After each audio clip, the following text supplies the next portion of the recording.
Hello. Doesn't it feel great to be part of UKIP? Me too.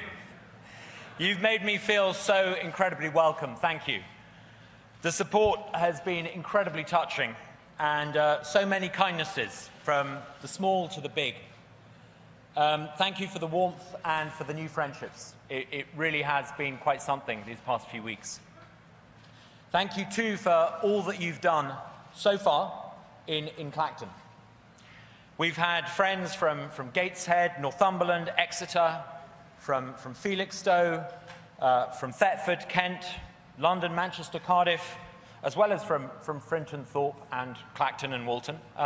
Thank you all.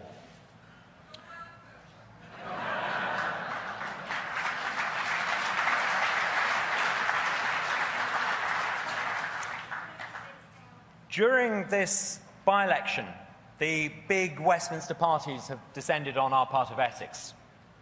Ex-ministers have been bussed in. Ministers have been bussed in as well. MPs have filled the streets. Party staffers and pollsters have paraded around.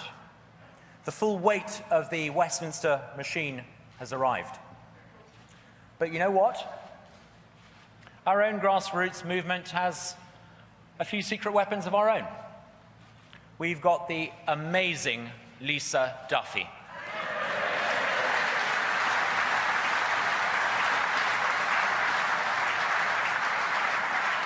The extraordinary Chris Adams and the indestructible Daryl Pitcher.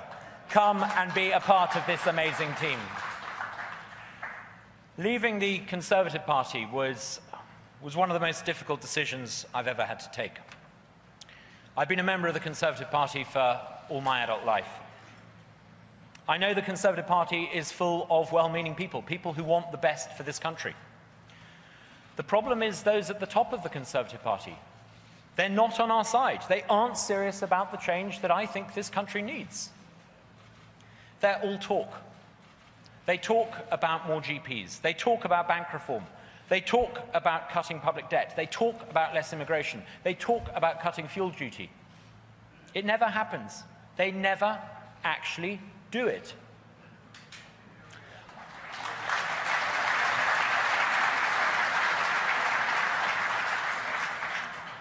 All three established parties are pretty much the same. They're run by MPs who became MPs by working in the offices of MPs. It's a club. They use pollsters to tell them what to tell us. Politics to them is all about politicians like them. First under Tony Blair, then under Gordon Brown, now under David Cameron. It's all about the priorities of whichever tiny clique happens to be sitting on the sofas in Downing Street. It's all about Dave, Ed, and Nick. What about us? Only UKIP can change this. Only UKIP can shake up that cosy little clique called Westminster.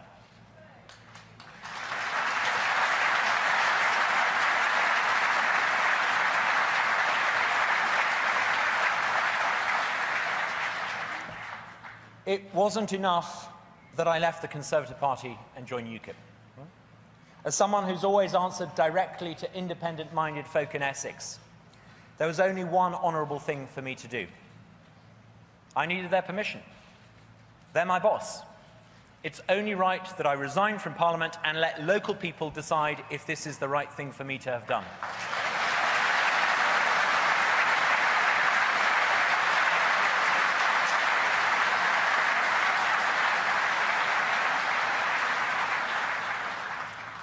I didn't have to resign. I could have put my head down, tried very hard not to think too much, and goodness knows there are enough MPs who try that convenient lifestyle. But I'm not that sort of person. I stood for Parliament because I believe in certain things, and I still do, with a passion. For me, the single most important principle is very, very straightforward. Even backbench MPs should be able to understand it. Those who make our laws should be accountable to those expected to live under our laws.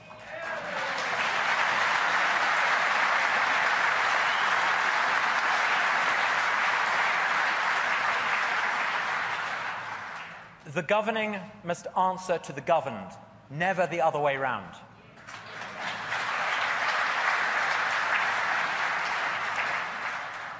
To be brutally frank with you, I wasn't sure what local people in Clacton would think of it when I resigned.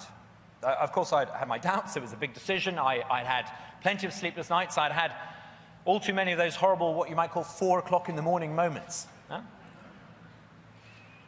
But after making the announcement, I went back to Clacton. I was walking down Wellesley Road. I heard someone hooting. You know that really irritating way when people hoot and you wish they wouldn't? It took me a while to realize they were hooting at me.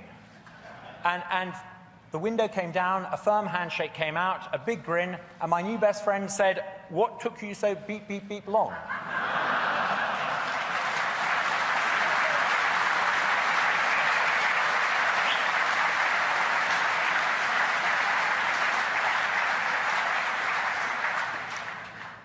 They're not quite so keen on what I've done in Westminster.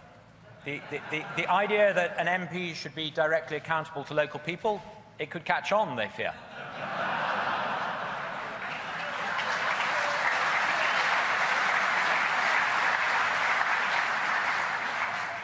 Which brings me on to Matthew Paris.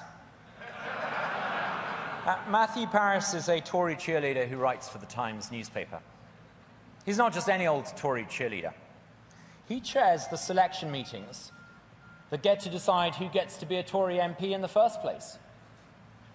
Mr. Paris wrote a sneering, vicious, nasty article attacking Clacton. Let me tell you something, Matthew. Clacton is as much a part of Britain today as the street where you live.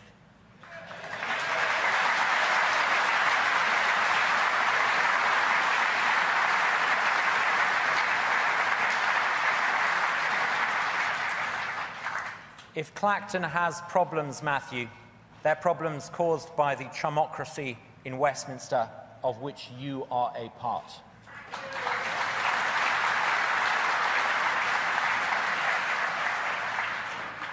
The government's failings in Clacton are a microcosm of how government has failed the whole country. Clacton, Walton, Tudor, Jaywick, Frinton, they've all got a shortage of GPs. I know one constituency surgery where there's one GP doctor for 6,000 patients. One doctor for 6,000 patients in Britain in the 21st century. Our local hospital in Clacton faces constant cutbacks. First, they tried to shut the Peterborough ward. Then they tried to close the local maternity unit. What's gone wrong in Clacton is happening right across the country. The economy's growing, ministers like to tell us. In my part of Essex, the only thing that seems to be going up are the prices in the shops. Energy costs mean that local people can't afford to heat their own home. How can our local economy recover when the local train service is such a mess?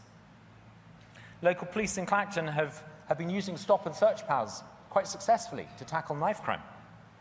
Now the Home Secretary has imposed new rules that will stop the stop and search. London policing priorities imposed on our part of Essex. The government promised us localism. Locally elected councillors, they said, would decide on local planning. So why are 12,000 extra homes being imposed on our part of Essex?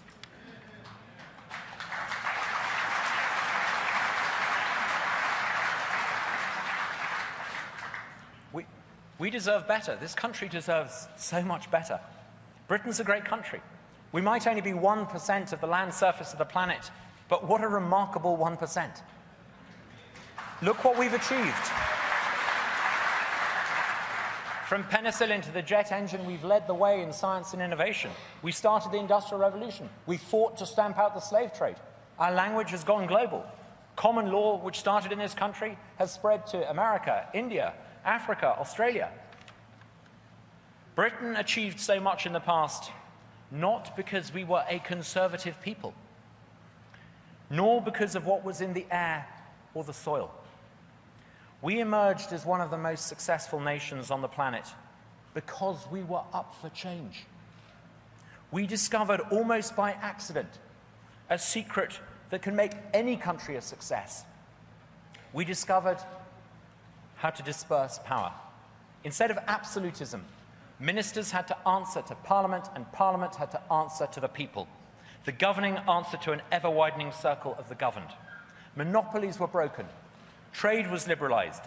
People were free to do what people do so naturally: specialise, exchange, trade. New ideas, innovation, new thoughts. Successful Britain has always been a networked Britain. It gets even better. Increasingly, more and more parts of the world have discovered this knack of dispersed power, of accountable government, of free trade. It's not just Britain anymore. It's not just even the West anymore. More and more parts of the world are discovering the secret of success. The world really is getting better. Yet bizarrely, here in this country, the country that started it all, we seem to have forgotten the things that made us great. Instead of dispersed power, an army of officials presides over the nooks and crannies of our lives. Town halls answer to Whitehall. There's been centralisation now under governments of all three parties. With 2/3 of our laws coming from Brussels, those who make the law are no longer meaningfully accountable to those who live under it. Instead of flourishing as part of the new global economy, we find ourselves trapped in a cramped, declining customs union.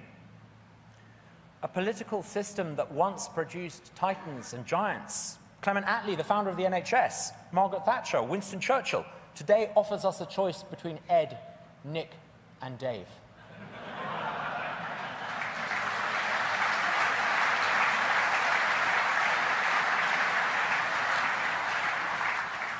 Of course our country has problems, but there's nothing that we can't fix, nothing that we can't put right. In an age where thousands of commuters log in and out of the London Underground every day, why can't we have a government that logs people in and out when they cross our borders? It can be done.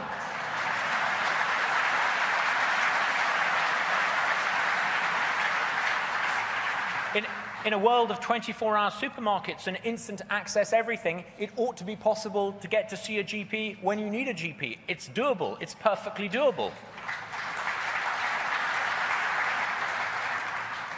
After billions of pounds were spent bailing out the banks, why has there been no real reform of the banks?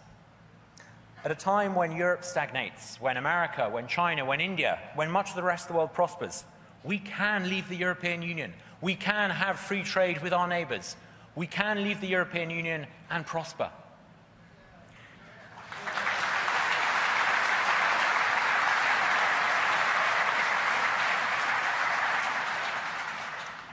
There's nothing that this country can't put right.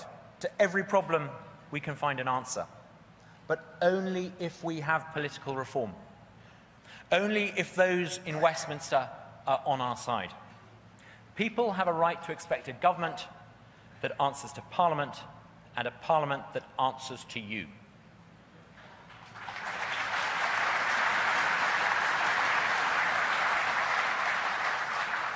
Things can be better than this. Help me make the change. Please, come to Clacton. I need all of you there. We've got 2 weeks. We need everyone. We can do this, but I need your help. Thank you.